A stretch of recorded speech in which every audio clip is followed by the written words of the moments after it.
Yan. Hi, Barbie. Pero, Direk Cici, congratulations na. Kasi the first time na pinadala sa akin ni Jimwell yung trailer ng movie, napakaganda. Very glossy siya. And sabi ko nga kay Jimwell, feeling ko ito yung first blockbuster 2024. Kayo, marami po ba kayong mga positive feedbacks na natatanggap? And you think tama ba ang sa pantahan ng karamihan na this is going to be a blockbuster? Well, I would always want to think that way. It would be a blockbuster. Of course, lagi natin gustong mangyari yung maganda para sa pelikula. So positive feedback, yes, I may say, ang dami kong narinig, maraming sa feeds namin na appreciate nila. And yun naman po yung vision namin maghandog sa inyo ng maganda. And I always want to thank also all the production team. Alam naman natin, filmmaking is always collaborative. At lahat po ito, hard work po ng lahat. Hindi lang po sa isang kagaya kong director. Everyone should be complimented on this one. Kaya po, siguro kaya nyo na-appreciate dahil marami pong nag-contribute sa pelikulang to. They gave their best to at least give their genius for us to come up with this great material. Okay, so yun lang po. Sana tulungan nyo kaming lahat na mai-promote din natin. At gaya na rin po sabi ni Sir Jun Lalin, let's try, let's hope na sana nga magkaroon tayo ng blockbuster run for this one.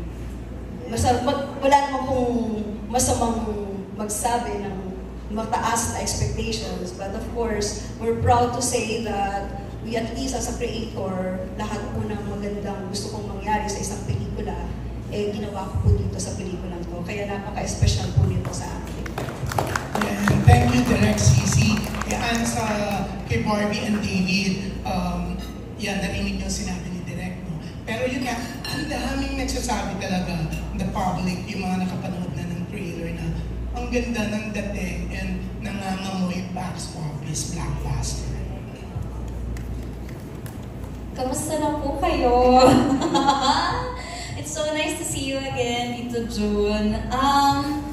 Well, it's always nice to hope for that. Siyempre, mag-blockbuster, mag-box office. But I guess the main purpose of all of us is to really put out a good film. Diba? Maibalik ang quality films na gawang Pilipino. Maibalik natin ang pelikulang Pilipino na yun ang panoorin ng mga tao sa sinihan, hindi mga Hollywood films, hindi ba? Or ano muna, Filipino-made films muna bago yung mga Hollywood films, hindi ba? Yun lang naman ang I think purpose nating lahat. Bukod sa dito sa project na ito, it's the entirety of the film industry here in the Philippines. We would like to buhayin ulit ang industriya ng pelikulang Pilipino. Yeah. David, yeah. Ayun nga, gaya ng sinabi ni Barbie, buhayin yung film industry. Yes, and actually, mas maganda naman talaga manood ng pelikula sa sinehan. Diba? Back in the day, nung mga bata pa tayo, nung pre-pandemic, ang saya manood sa sine. Diba? So with this film, with these kinds of films, sana ay bumalik yung mga tao sa ganun dahil mas masaya talaga. Maganda kasi itong di ba? Maganda panoorin to pag mga first date, di ba? O kaya yung mga gusto nilang rekindle yung love nila. No, dahil that kind of love para ma-realize nila na kung gaano ka-powerful ang love, hindi ba? Ang saya kaya nitong date movie, di ba? Yes. Oh. Pero kayo nung nakita nyo, the first time na napanood nyo yung trailer, anong naging reaction nyo? Kasi ang daming ang ganda-ganda, di ba? Oh, kayo mismo, sobrang ba kayo na-excite? Talagang naganda kayo? Ako, reaction ko, kinilig ako. Kinilig. Tapos, nakita ko, sabi ko, pogi ko dito ah. Ano eksena? Ano yun doon? Talagang feeling mo? Guwapo. Oo nga, ang gano'n kasi parang feeling ko mas less pa yung stress ko last year. Gano'n, sabi ko, mas pogi ako dito. And, ayun, tsaka maganda talaga. Napakaganda. And super excited ako dito. Yes. Ako actually, actually, looking forward ako. Nabitin ako dun sa bar scene direct sa trailer. Maganda kasi yung bar scene na yun, abangan mo yun. Yun yung ano namin, first chance encounter ng characters namin. So dun mabubuo yung rapport naming dalawa hanggang sa magkaroon ng character development. So ang saya, ang ganda ng banter namin sa bar scene. Yun yung very first scene din na kinunan namin on the first shooting day. Ang sarap mag-promote pag ganyan, no? Na ang ganda ng feedback. Pag alam mo maganda yung pelikula, yeah. Sa mga ibang kasama sa movie, like si Miss Erlene, nakita mo is this the first time you saw the trailer or you've seen it before? I've seen it before. In fact, I saw it on Instagram through Direk Cathy's, I had to comment. Sabi ko, Direk, trailer pa lang, kinikilig na ko.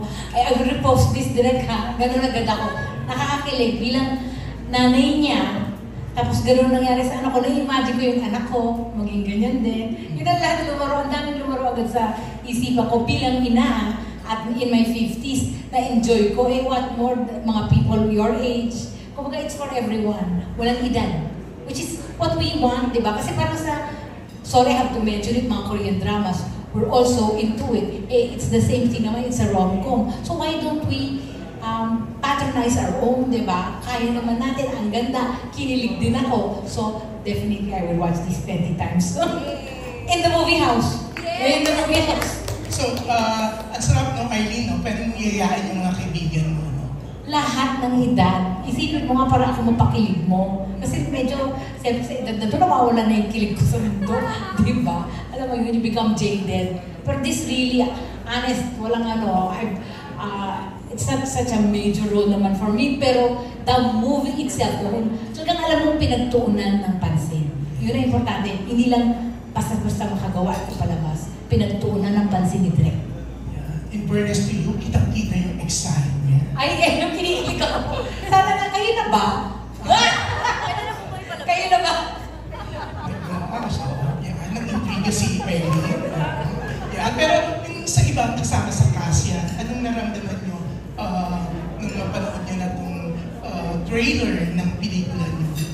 Ako po, I feel celebratory for the production dahil alam ko na pinagbuhusan nila to ng strength at ginawa namin to a few months ago at talagang I'm really proud of the production kasi alam ko marami silang ibinuhos na enerhiya para matapos to. So, I'm in a celebratory mode para sa kanila, para sa production, para sa Pocket Media. Okay. For me naman, bilang hopeless romantic din akong tao, I can't wait talaga to see yung pagka-hopeless romantic ng dalawa sa film. Kasi sobrang nakakilig talaga. I read the whole storyline while taping. And sobrang brilliant talagang writer ni Direk El.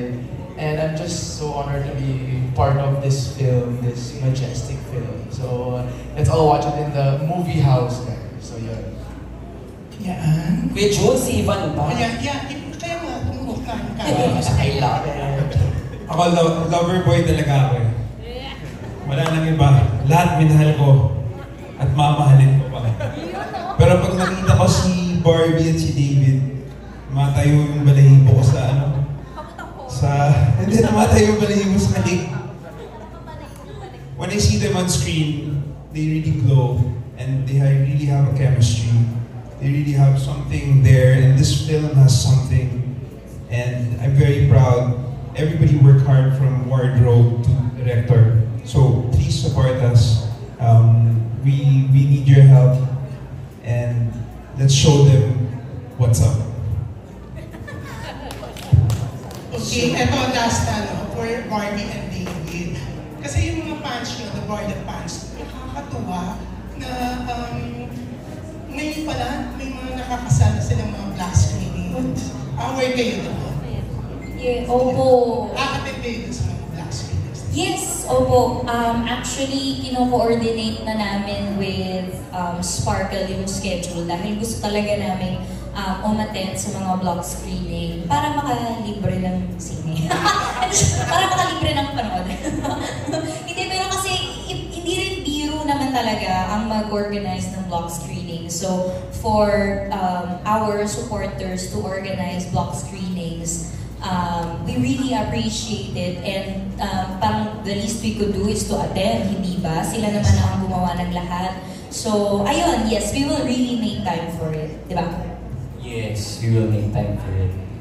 And actually, yung last film ko nga, nagpa-block screening yung mga fans ko. And then, I got super emotional dahil parang ginawa nila yung lahat ng to para sa akin. And gumagawa pa sila ng mga, parang nag-testimonial sila sa akin. Sinasabi nila yung parang, why we love you, mga ganyan. Alam na umiiyak ako. So, super thankful sa mga fans na nag-effort, nagbabayad para supportahan kami. So nice, di ba? Yung ano nyo nila is puntahan, di ba? Pero yan, Barbie, super love kita, you know that. Alam ko, super love rin. So magpapa-blast screening ako for you. Ano mo ba? Yeah, so schedule sa June. Yan, yun nga sila Arlene. At saka syempre, alam mo naman Arlene, yung mga close friends mo na malapit sa akin. Yan. So ngayon pala, congratulations. Alam mo, pwede ko sabihin na congratulations kasi obvious naman nakikita yung movie sa trailer pala. So, this means a lot to all of us. Thank you, Tito June! I love you, Barbie. I love you, Tito June. Mama loves you so much. Yeah, mahal na mahal si Mami and Daddy Tony. Okay, thank you. Yeah. Aray! O, di ba? Pasabog dyan sa studio 2 may black screen. Di ba? Dapat takot mo yun sa studio 1, ha? Kailangan meron din ako makuha ng black screen dito, no? Dapat may makuha ka, di ba kapapakabog? Sandali, didikit tayo sa mga kilala kong mga friends kong mga nakaka